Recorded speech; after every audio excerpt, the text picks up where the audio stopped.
Professor Benfenati is the head of the Department of Environmental Health Science at the Mario Negri Institute in Milan.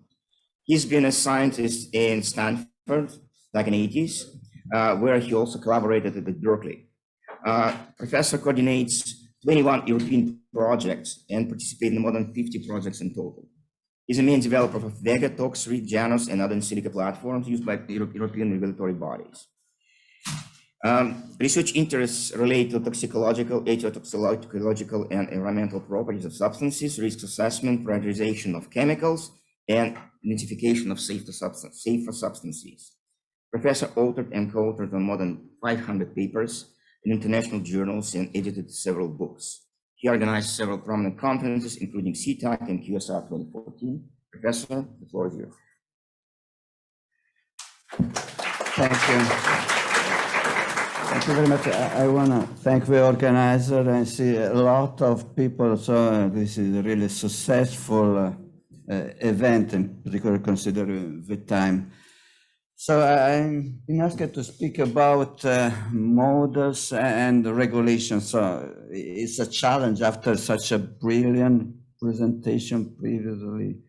So this sounds boring. Indeed, it may be boring. Actually, regulation in a certain way deals with rules related to our society. In particular, I'm going to speak about rules affecting toxicity and environmental impact. So the challenge indeed is if and how AI, if and how in silico tool can help protecting health and the environment. And to do this, we have to establish a kind of dialogue with regulation, with authorities. So this is the trick to better understand if you want, the challenge and the beauty of this kind of point. So in Europe, we are facing a large number of regulations. Particularly, we're going to speak about Ricerche, which is the regulation for industrial chemicals. And there are regulations dealing with food, meaning a lot of things, ingredients, also pesticide. There are regulations for pesticide, for cosmetics, biocide, pollutant, and so on. Attention, for instance, in the case of cosmetics, but also for pharmaceutical, the ingredients fall within the REACH regulation because at a certain point you have to synthesize this kind of substances. And what is the target? Also, in a certain way, I anticipated, we have to cope with the hazard, so the fact that a certain chemical may be toxic, the environmental properties, this is something fundamental. These properties are useful per se, but also as other inputs for the hazard, for the environmental part. The toxicokinetic, so how the chemical interact in a certain way with the body. The exposure, both the external, so the fate, the behavior. In many cases, the toxicokinetic and the exposure are not predictive models. They are simulation model, numerical model dealing with partition in transport. While for the environmental properties, for the physical, for the hazard, there are indeed many predictive models. And if you combine the hazard with the exposure, at this point, you get the risk assessment. The risk assessment means that you have, on one side, you are exposed to a certain chemical, and this can produce an adverse effect. So the final target is the risk assessment, but it's composed mainly by these two components, let's say the hazard and the exposure. Currently, the European Commission has the challenge to unify, to harmonize, let's say, all the different regulations. So we're speaking about one substance, one assessment, because they've noticed that the same chemical maybe has different threshold and is labeled in a different way. Indeed, in the world, we have a regulation which is the globally harmonized system defined by the OECD, which has the scope to facilitate the market of a chemical substance. So I produce a chemical maybe in China and I want to use in Europe. Is it safe or not? According to China, according to Europe, to America. So within the global harmonized system, this is somehow harmonized indeed. And in Europe, this regulation is enforced within what is called classification and labeling packaging regulation. So there are many modes, there are many properties, but also different purposes. To protect the human health, environment, if you are an authority, you are very, very sensitive to the possible risk that you put a chemical in the market and after 2 years, 3 years, you discover this is toxic. This is something very, very bad. So in many cases, the models, they on purpose tend to be conservative.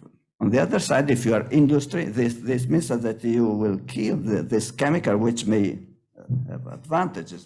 And there may be other purposes. So for instance, for prioritization, imagine you want to list, this is a real case, Germany was asked us to, let's say, prioritize the 1,000 pollutants in Germany using one single software, so for prioritization, not to identify really, because later on they will make experiments.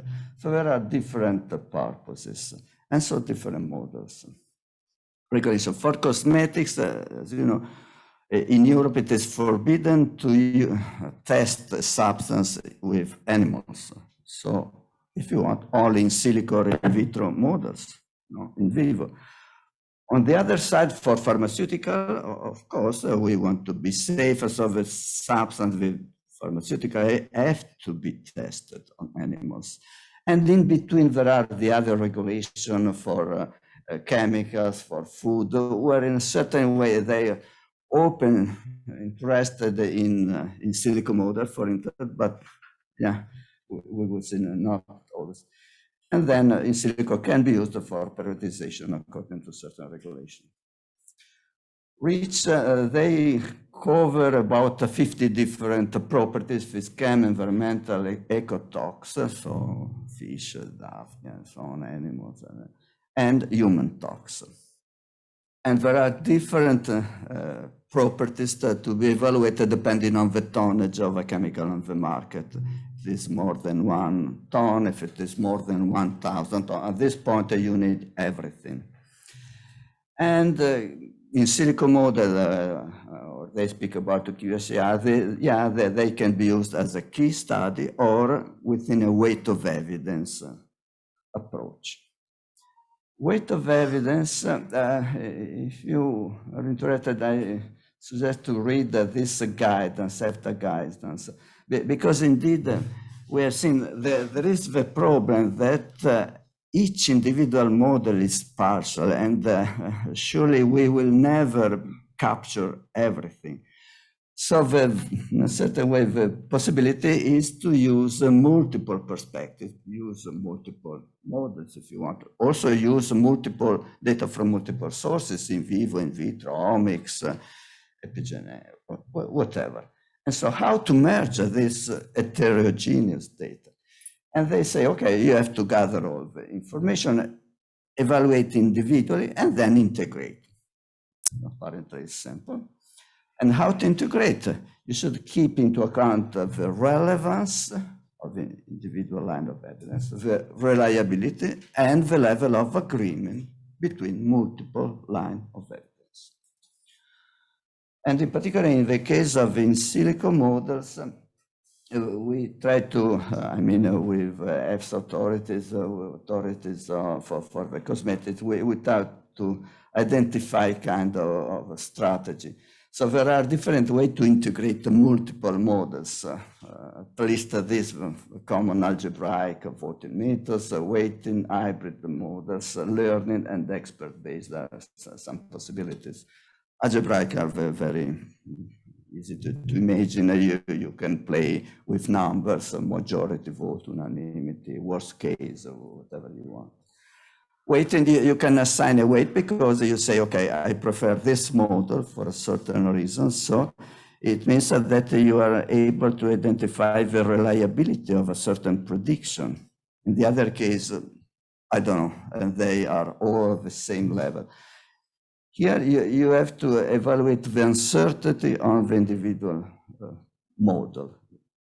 And this is one possibility, taking into account of what we call applicability domain index. We will speak about this a little bit more. Hybrid models, so you want to start since the original planning of a multimodal with the idea that, okay, I will build up some models which are maybe based on AI, others on expert-based rules or whatever. And you start this since the very beginning, so you build up multiple models, and these individual multiple models, they represent an input of another model as a kind of descriptor. The descriptor are not the descriptor, but are the output of the individual model. And so you can use this strategy. Learning methods, if you have already some models, this is quite common, which have been already published, available, whatever, you can think how to better integrate this existing model. Ideally, you need a kind of some data to check what is the strategy to integrate the multiple models. Expert-based, we're speaking about regulators, so of course, authorities, they want to say, okay, I'm the expert, and so I know that this is, in a certain way, I'm more confident with this kind of value, data model, whatever. So in many cases, there are some studies related to this kind of expert-based judgment on how to integrate multiple values. So in a certain way, you can, for each model, try to identify what is, if a model is relevant, if it is reliable, and consider also read across. A read across, we will say something shortly, means that you do not have the value of your chemical, but you have a value on a similar compound. And so you want to play with this kind of assumption. It's a very, very simplified way of in silico models, if you want. We will see some example using the software Vega that we have developed. And within Vega, there are 3 lines of evidence. One is the prediction. So you want to predict toxicity, you have a predict, this is toxic for, I don't know, carcinogenicity, whatever. Another point is read across. So the system shows us some similar compounds with a label if they are toxic or not. And the third line of evidence is reasoning. There are some known rules of pathway associated to a certain process. So we are speaking about 3 lines of evidence. And then you should check the level of agreement between these 3 lines of evidence. So we are not speaking about only in silico model. So this is the software I mentioned, the Vega. This is the link, but probably if you Google in silico and Vega, this is the first one. And this is used by authority, for instance, ECA, and it is a link to the OECD QSR toolbox. It's used also by EFSA, which is the authority for ECA is for REACH and biocides. ECA is for food and pesticides, roughly. It's also used by CEFICA, which is the Council of Chemical Industry in Europe, for instance, within their platform, which is called ANVIT. I mentioned the applicability domain index. So the pillars of any in silico model are the chemical structure, the effect, for instance, the toxicity, and the equation, the algorithm, the rule. So 3 components. So dealing with the applicability domain, we have to check the chemical information. So some values we will check this, other will check the algorithm, and some factors will evaluate, for instance, the toxicity. the applicability domain related to the toxicity. In particular, there are two components, let's say the accuracy of a prediction on similar compounds and the concordance. We will see with an example or two, so it's easier. So this is the target compound. I want to evaluate if that chemical is, for example, mutagenic or not. It is a phenol, and the system predicts, yeah, possibly it is not mutagenic. It's a level of reliability, yeah, moderate to start. But there is at this point, software says, attention, the concordance is not good. So I have some similar compounds that you see on the right. I have some similar compounds. So you say, you model say this is not mutagenic, but I have a chemical which is very similar apparently. And this experimentally, it is mutagenic. And then also the second one, experimentally, it is mutagenic. So this line of evidence is conflicting. But attention, the software also says in the green box, attention, in the first chemical and also in the second one, you have some structural errors associated to the effect, associated to mutagenicity, which are not found in your target compound. So the first chemical and also the second, they are aromatic amines. And the system says, attention, I know that aromatic amines are mutagenic. So this similar compound, I can conclude that this is not relevant for my case, because my chemical, the target compound, is not an aromatic amine. And so I can disregard this warning.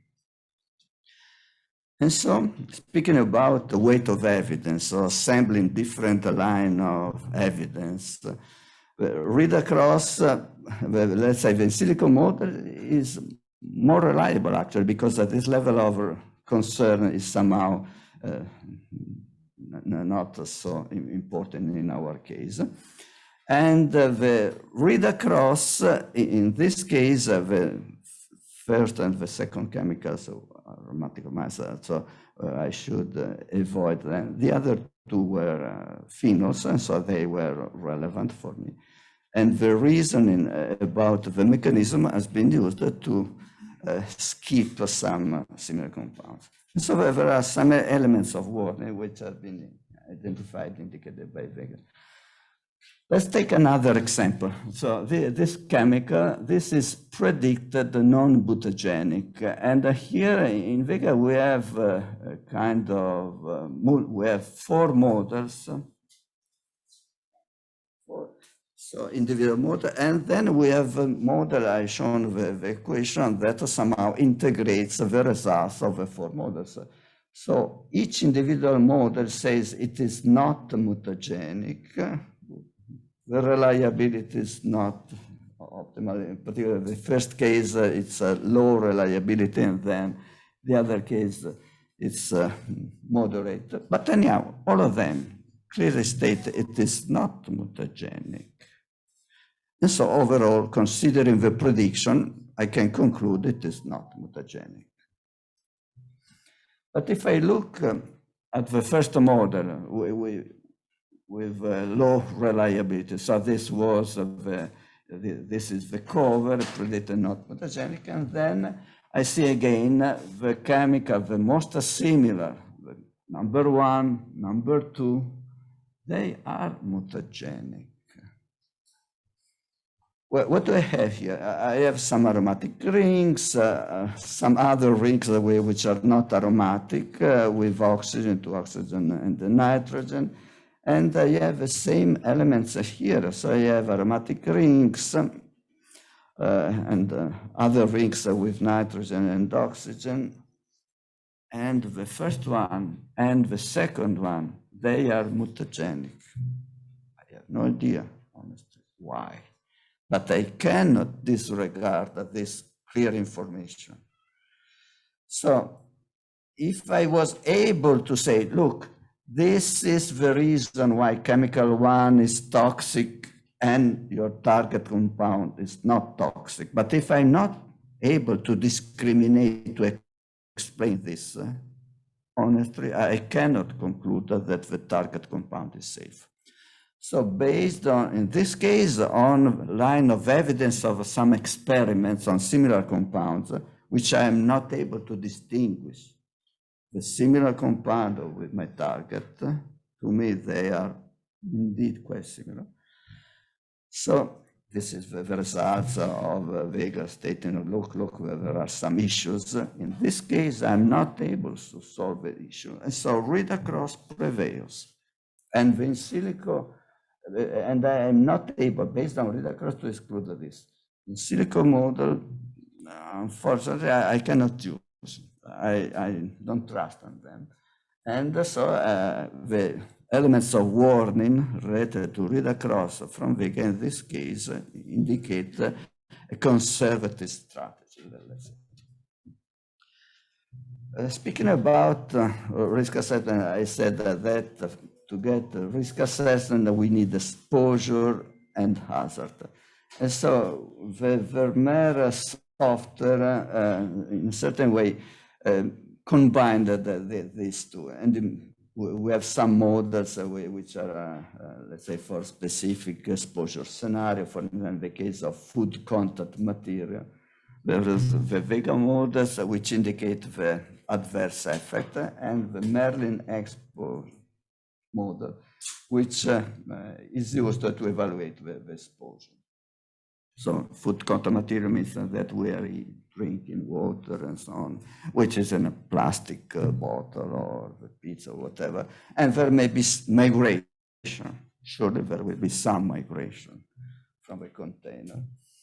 And so we according to the regulation, we should check if the, I don't know, material, the phthalates, bisphenol A and so on, which are released from the plastic may be toxic or not. And there's a positive and negative list of chemicals which should be forbidden, or depending on the threshold, they are allowed or not. So the software simply takes this into account. Migration, here we have some partition in model, it's not a predictive model. So it's simply the distribution between the plastic and the food. And so the component within the exposure implemented in Merlin Expo takes into account the migration, so depending on the temperature, the duration, blah, blah, the concentration in the plastic, of course, you can guess how much will be in the food. And at this point, you can compare the contamination, the concentration in the food with the dose that may generate an adverse effect. The software, all the software I mentioned are freely available and downloadable, and so they can be used for risk assessment by authorities and industry. And this is a paper which was just published last week, where we explain the second link, where we explain the software. So at this point, we know how much from the plastic is into the food, and according to the regulation, there are some threshold values. So if the concentration is less than, now you should check if the chemical is genotoxic. If the concentration is higher, you have to check other endpoints, and if the concentration is even higher, there are further checks regarding toxicity. And so at this point, we simply apply the same software, applies the model for the exposure for the migration, and the, let's say, concentration which is present in the food, and compares if this is acceptable or not. So to get a kind of conclusion, we have seen the in silico models, and they build up to, let's say, support the human expert to evaluate if there is or not a kind of risk for human beings and similar for the environment. The challenge is that, as you have seen, these models can support very much, and they can also somehow in the future introduce new methodologies. In some cases, there's already one guidance, OECD guidance, where it's clearly stated that in silico model can be used for skin sensitization. So I think that this is the first possibility, but in the future, there will be more and more in silico models applied for regulatory purposes. So this is really the challenge, to convince authorities that this kind of tools can be used. Authorities are very cautious, and they want to be convinced. So this is really the challenge. We're seeing that we need integration of multiple models. Authorities, they want to be convinced that so if you provide more data from more lines of evidence, that's the very best situation. If you have only one value, one model, this is a little bit too low. It is important that this is really the challenge to integrate the hazard and the exposure, because in this way you will help also reducing a lot of the number of experiments and address in the right direction of the research and the attention.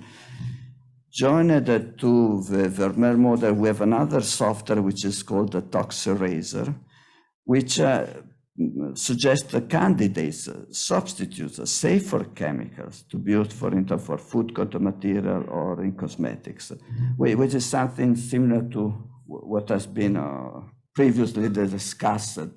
Now it's a multitask problem where we have to identify a balance between the risk and the benefits. This is feasible with in silico models. So we're speaking about the same topic, but here considering the other side of the points of the adverse effects. And we need a network of multiple systems, multiple tools. My idea is that the tools for adverse effect, for toxicity, environmental property, they have to be shared and they have to be the same used by authorities and industry, researchers, of course. While industry, of course, can have some specific model for the functional user. So I want to build up a new, whatever, dye, glue, whatever. This is my business. But this software for this specific functional use, a new drug, a new whatever, has to be put in dialogue with the other system for adverse effects. Finally, I mentioned that prioritization also is quite important because we're dealing with, I don't know, 100,000 substances, at least the way we're exposed to. And we need documentation, transparency, in order to increase the confidence, and ideally also to increase the confidence reasoning. I finish.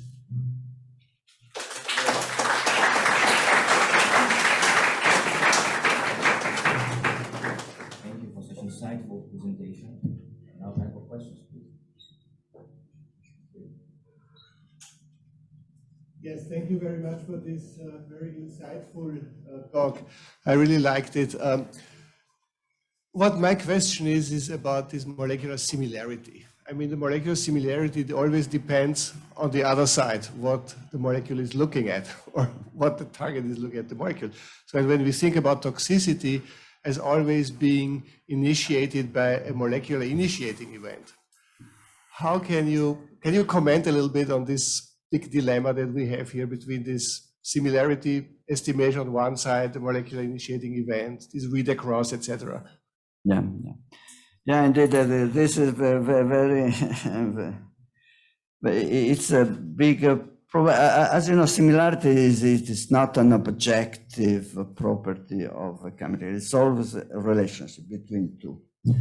And so, it depends on the purpose. So in this case, for instance, toxicity. So we should define what is the toxicity, because we can speak about human toxicity or ecotoxicity, and there are millions of species, 5 million only of spiders. So if we should protect all of them. And similarity, it is not a transitive, it is a reflex, but it's not. So if A is similar to B and B is similar to C, we cannot conclude that A is similar to C. And so the meaning that the similarity drops very quickly. This is my advice in general. Regarding to the question that indeed, ideally, we should take into account multiple levels of similarity, and in the way we are developing also tools specific for similarities of read across and then with variance. We should consider the structural similarities as one, but not the only input. We should consider the purpose, so toxicity. At this point, we should declare what? Fish toxicity or genotoxicity. At this point, there should be a kind of structural layers. Some of them are non-specific for genotoxicity, for instance, we have seen. We should also include 2 other levels at least. One is the fish chem, because they are affecting in a certain way the toxicokinetic, which are important. The transport inside the body, and metabolism, because they can change the structure of the parental compound. So the ideal tool for similarity should take into account that these 4 individual tools. One is the structural, this chem, the toxicological one, and the metabolism. And at this point, you have multiple views.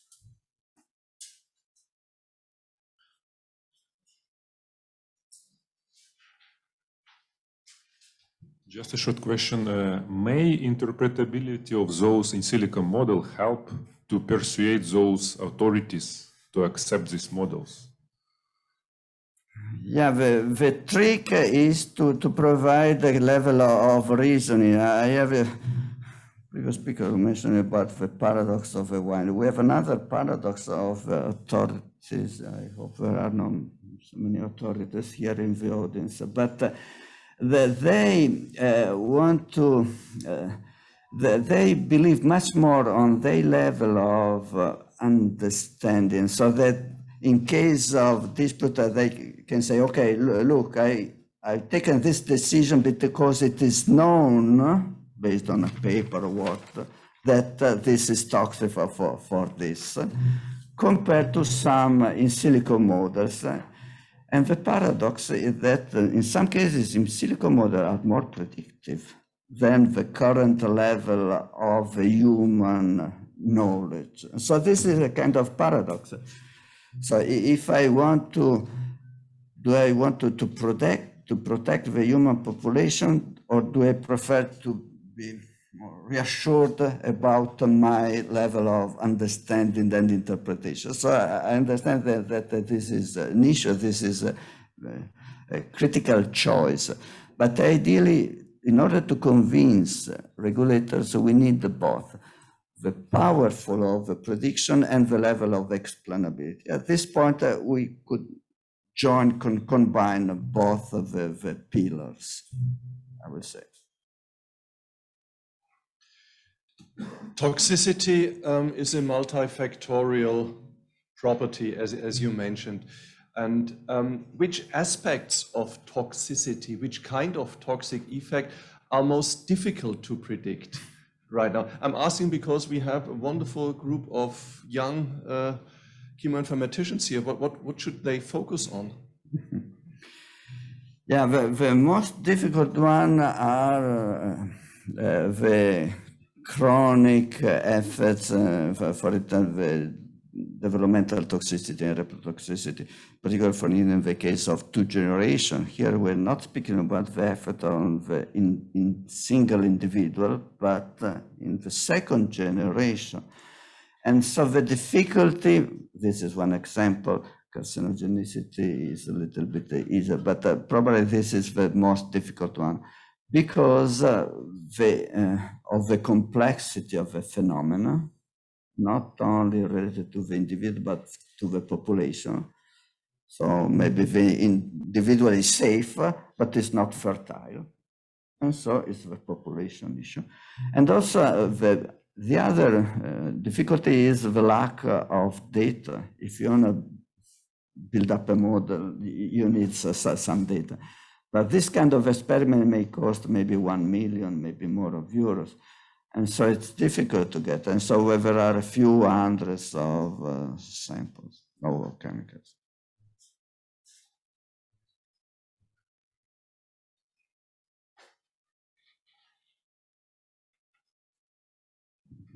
Thank you. Hi. Hi. Emily. So you may even know what I'm going to ask, but there are multiple examples, including those in your presentation, when chemical similarity, however defined, does not translate into biological similarity, and that alerts are not universal. Why read-across continues to be the major regulatory tool? In Europe, for registration, the most used one is experimental data for 27%, so not for the majority. Most of the cases, data waiving. Sorry, I don't know, but it doesn't matter. Then the second one, 25% is read-across. And in silico model, I think it's about 2% of registration. Read-across is quite popular, I think, for a number of historical reasons. So industry, in many cases, okay, they produce a chemical and then a second, a third, and they simply copy and paste. And this is a kind of habit, and toxicologists are quite familiar with this kind of minimal level of thinking. So I believe that that's why it's very popular, and also it's quite cheap. Honestly, well, depends on the price of a consultant can be higher, but if you do this internally, it's quite cheaper. So this is the main reason. But indeed, it is very subjective. It is irreproducible. It is difficult to explain it and support and conflicting. We've done a kind of round robin, and in many cases, results were the opposite, even considering authorities, experts from authorities. So I agree that we have to move to in a different perspective where we combine, this is the trick, multiple lines of evidence. And read-across, as I said, it has to be very, very strongly supported. Also, it's very noise sensitive, because if you believe on this value, if you believe on one single substance, this has to be written in stone, because everything has to build up on one value. So it's very, very. I mean, we can send here, and when before they leave, you can move and show them here, please. And you move towards your poster and not towards your poster. Thank you very much for your talk. So I have a very general question. The software that you are using, how factor in the concentration of the food chemicals or cosmetics? Well, in the case of cosmetics, for instance, there's a tool specific, and it takes into account. So let's say you're a company. I want to sell this new product with this 10 ingredients. So you know, concentration 1, 2, 3. And at this point, this is not known. It's something not to be predicted. The software, this is, let's say, the external concentration on the skin that they put on the skin. The software has 3 possibilities according to the law, SCCS and guidance note. So if one possibility is 100% for intraoral absorption, if it is for mouth agent, 100%, or inhalation 100%. Another possibility is 50% according to law in case of skin, or you can use some model for the permeation. And at this point, you can use the values which are predicted by the model to get the internal concentration by dermal penetration, which can be different from the default value of 50. So it can be 10%. And so this is the way that the software takes all the default value, but also provides a more accurate or realistic values of internal exposure. Very much. So without this, thank both our speakers for the session for wonderful insight.